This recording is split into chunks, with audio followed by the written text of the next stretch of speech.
Hello everyone, welcome back to our channel.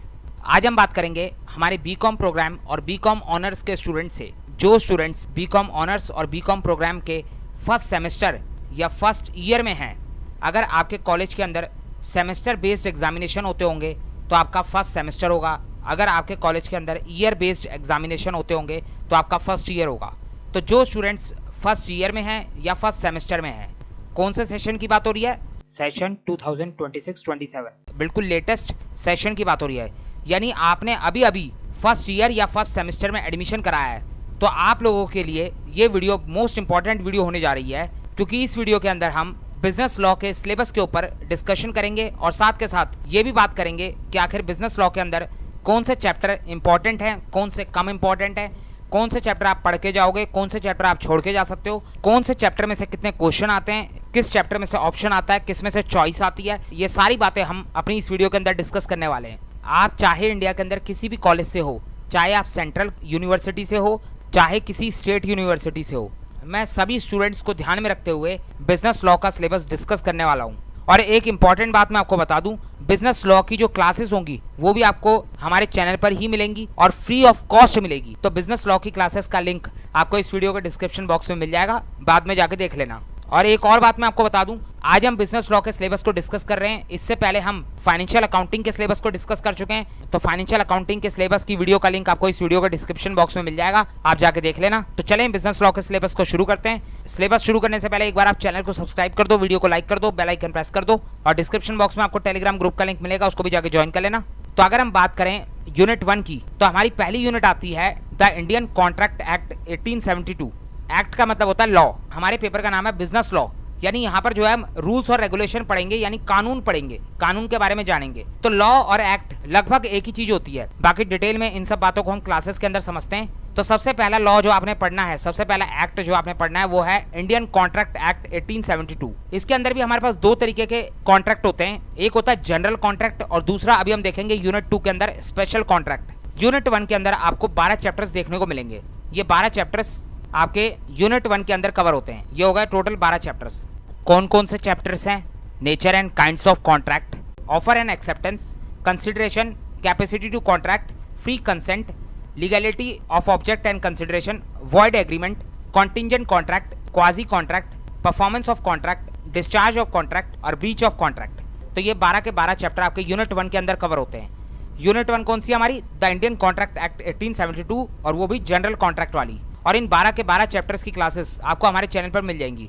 बहुत detail discussion करा हुआ है, बहुत डिटेल क्लासेस हैं, सब कुछ लेटेस्ट सिलेबस के अकॉर्डिंग कवर कर रखा है। तो आप चाहो तो अभी से अपनी पढ़ाई शुरू कर सकते हो। उसके बाद बात करें यूनिट 2 की, तो यूनिट 2 भी हमारा इंडियन कॉन्ट्रैक्ट एक्ट ही है, लेकिन कौन सा कॉन्ट्रैक्ट है? Special contract. यहाँ पर बात होती है कुछ स्पेशल कॉन्ट्रैक्ट्स की।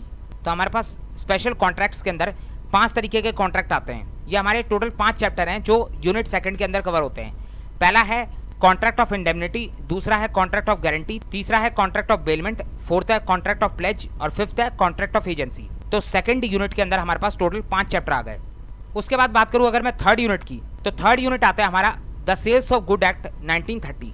ये जो सबके आगे लिखा हुआ है ना 1930, 1872, इंडियन कॉन्ट्रैक्ट एक्ट के आगे लिखा हुआ है 1872, तो इसका मतलब है कि ये एक्ट, ये लॉ इस ईयर में बना था। इंडियन कॉन्ट्रैक्ट एक्ट 1872 में बना था, वहीं हमारा सेल्स ऑफ गुड एक्ट 1930 में बना था। ये एक्ट के बनने का ईयर है। तो सेल्स ऑफ गुड एक्ट के अंदर हमारे पास टोटल 6 चैप्टर आते हैं। पहला चैप्टर होता है हमारा nature and formation of contract of sale, दूसरा चैप्टर आता है कंडीशंस एंड वारंटीज, तीसरा चैप्टर आता है transfer of ownership and delivery of goods, fourth chapter आता है performance of contract of sales, fifth chapter आता है right of buyer and right of unpaid seller, और लास्ट चैप्टर होता है हमारा ऑक्शन सेल्स। तो ये टोटल 6 चैप्टर है हमारे सेल्स ऑफ गुड एक्ट के अंदर। तो ये हो गई हमारी यूनिट 3। उसके बाद अगर बात करूं यूनिट 4 की, तो यूनिट 4 है हमारी the limited liability partnership act, जिसको बोलते हैं हम LLP, इसको शॉर्ट में LLP बोला जाता है। LLP act 2008। इसके अंदर हमारे पास टोटल 5 चैप्टर आते हैं। पहला चैप्टर है हमारा nature of limited liability partnership, उसके बाद सेकंड चैप्टर आता है हमारा incorporation of limited liability partnership, third chapter है हमारा partners and their relations, fourth है हमारा फाइनेंशियल डिस्क्लोजर और लास्ट चैप्टर है हमारा कन्वर्जन टू LLP। ये टोटल 5 चैप्टर हैं जो हमें अपने 4th यूनिट के अंदर देखने होते हैं। उसके बाद 5th यूनिट आती है हमारी इंडियन पार्टनरशिप एक्ट 1932। इसके अंदर हमारे पास टोटल 5 चैप्टर आते हैं। Nature of partnership, registration of form, rights and duties of partners, liability of forms and it's partners and reconstitution of a form, और लास्ट चैप्टर है हमारा डिसोल्यूशन ऑफ फॉर्म्स। तो total ये हमारे 5 चैप्टर हैं जो हमें पढ़ने होते हैं इंडियन पार्टनरशिप एक्ट के अंदर। उसके बाद हमारी एक लास्ट यूनिट आती है जो कि होती है द इंफॉर्मेशन टेक्नोलॉजी एक्ट 2000, यानी IT एक्ट 2000। इसके अंदर कुछ अमेंडमेंट्स भी हुई हैं 2008 के अंदर, तो हो सकता है कई जगह पर IT एक्ट 2000 AD भी लिखा हो, तो एक ही बात है, 2008 में कुछ अमेंडमेंट्स हुई थी IT एक्ट 2000 के अंदर, तो उसको भी इसके अंदर इंक्लूड कर लिया जाता है। तो टोटल हमने ये 6 यूनिट्स को देख लिया। अब इन 6 यूनिट्स में से आपके सिलेबस के अंदर कोई 5 यूनिट होगी।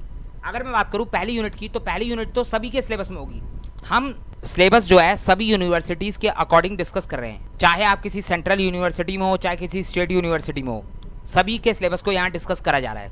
तो अलग अलग कॉलेजेस के हिसाब से सिलेबस में थोड़ा बहुत वेरिएशन तो हो सकता है, लेकिन अगर मैं बात करूँ कॉमन यूनिट्स जो सभी के सिलेबस में होती हैं वो कौन कौन सी हैं, तो देखो सबसे पहली यूनिट जनरल कॉन्ट्रैक्ट सभी के सिलेबस में होता है, इसमें कोई डाउट नहीं है। उसके बाद बात करूँ स्पेशल कॉन्ट्रैक्ट की, तो स्पेशल कॉन्ट्रैक्ट भी सभी के सिलेबस में होता है, इसमें भी कोई डाउट नहीं है। सभी कॉलेजेस के अंदर स्पेशल कॉन्ट्रैक्ट होता है, यानी फर्स्ट और सेकंड यूनिट सभी के सिलेबस में होती है। उसके बाद बात करूँ थर्ड यूनिट की, तो थर्ड यूनिट भी सभी के सिलेबस में होती है। सेल्स ऑफ गुड एक्ट भी सभी के सिलेबस में होता है। फिर अगर बात करूँ फोर्थ यूनिट की, तो फोर्थ यूनिट ज़्यादातर कॉलेजेस के अंदर होता है। कुछ कॉलेजेस होंगे जिसके अंदर फोर्थ यूनिट नहीं होगा, यानी LLP नहीं होगा। बाकी ज़्यादातर कॉलेजेस के अंदर फोर्थ यूनिट यानी LLP एक्ट 2008 जरूर होगा। जिसके सिलेबस में फोर्थ यूनिट नहीं होगा उसके सिलेबस में फिफ्थ यूनिट होगा। फोर्थ यूनिट और फिफ्थ यूनिट में से एक ही यूनिट आपके सिलेबस में होगा। जिसके सिलेबस में फोर्थ यूनिट नहीं है उसके सिलेबस में इंडियन पार्टनरशिप एक्ट 1932 होगा। तो आपके सिलेबस में या तो इंडियन पार्टनरशिप एक्ट होगा या फिर LLP एक्ट होगा, तो दोनों में से एक हो सकता है। उसके बाद बात करूँ 6 यूनिट की, तो 6 यूनिट भी ज़्यादातर स्टूडेंट्स के सिलेबस में होगा। तो इन 6 यूनिट में से टोटल 5 यूनिट आपके सिलेबस में होंगी। किसी के उसमें हो सकता है 4 यूनिट हो, पहला, दूसरा, तीसरा, और चौथे और पांचवें में से एक हो सकता है 6 यूनिट ना हो, तो वो डिपेंड करता है कॉलेज टू कॉलेज। तो ये तो बात हो गई सिलेबस की। लेकिन अब अगर मैं बात करूं कि आखिर कौन से चैप्टर में से क्वेश्चन आता है और कौन से में से नहीं आता, एग्जाम के अंदर हमें कितने ऑप्शंस मिलते हैं, कितनी चॉइसेस मिलती हैं, तो देखो मैं आपको साफ साफ बता दूं, बिजनेस लॉ के अंदर अगर आपको सभी क्वेश्चंस को अटेम्प्ट करना है तो आप कोई भी यूनिट को छोड़ के नहीं जा सकते। बिजनेस लॉ का पेपर बनता ही इस तरीके से है कि आप कोई भी यूनिट छोड़ नहीं पाओगे। मैं उन स्टूडेंट्स की बात कर रहा हूँ जिनको सभी क्वेश्चंस को अटेम्प्ट करना है। आपके एग्जाम में टोटल 5 क्वेश्चंस आते हैं।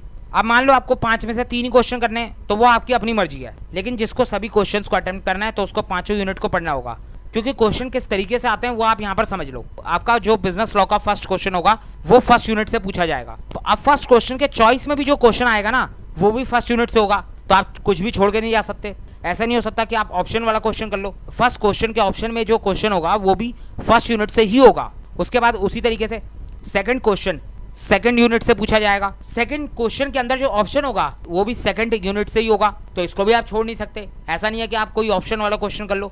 उसके बाद अगर थर्ड क्वेश्चन की बात करूं तो सेम हिसाब किताब है।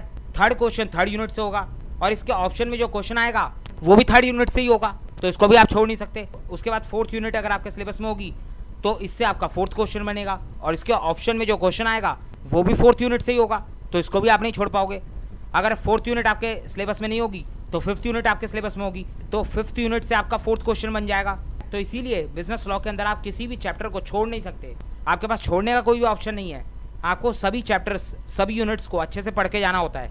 बिजनेस लॉ के अंदर कुछ ट्रू फॉल्स के क्वेश्चन भी आते हैं। ट्रू फॉल्स के क्वेश्चन तो आपको फर्स्ट यूनिट से ही देखने को मिलेंगे। तो बिजनेस लॉ को आपको बहुत ध्यान से पढ़ना होता है। एक तो ये लॉ है, आपके लिए बिल्कुल नया सब्जेक्ट है, आपने आज तक कभी लॉ नहीं पढ़ा, तो लॉ कैसे पढ़ा जाता है, लॉ की लैंग्वेज कैसी होती है। लॉ की लैंग्वेज नॉर्मल लैंग्वेज नहीं होती, बहुत टेक्निकल लैंग्वेज होती है। इसके अंदर बहुत सारे लीगल टर्म्स आते हैं जिन्हें आपको समझना होता है। तो इसीलिए बिजनेस लॉ सब्जेक्ट आपको थोड़ा ध्यान से पढ़ना होता है और अभी से उसकी तैयारी शुरू करनी होती है। तो आपको इस वीडियो के डिस्क्रिप्शन बॉक्स में बिजनेस लॉ की क्लासेस की प्लेलिस्ट मिल जाएगी। अभी तक हम टोटल 85 वीडियोस बिजनेस लॉ के ऊपर डाल चुके हैं। आगे और भी वीडियोस बिजनेस लॉ की आती जाएंगी। धीरे धीरे हम बिजनेस लॉ के सारे सिलेबस को कवर करते हुए चलेंगे। तो आप जो है बिजनेस लॉ को पढ़ना शुरू करो, फटाफट उनकी क्लासेस को स्टार्ट करो। अगर आपको बिजनेस लॉ के साथ किसी और सब्जेक्ट को भी पढ़ना है, फाइनेंशियल अकाउंटिंग को पढ़ना है, तो उसकी क्लासेस भी आपको हमारे चैनल पर मिल जाएंगी। आप जाके अपनी पढ़ाई शुरू कर सकते हो। तो बस इस वीडियो को यहीं एंड करते हैं। अब मिलते हैं अपनी नेक्स्ट वीडियो में एक नए सब्जेक्ट के साथ।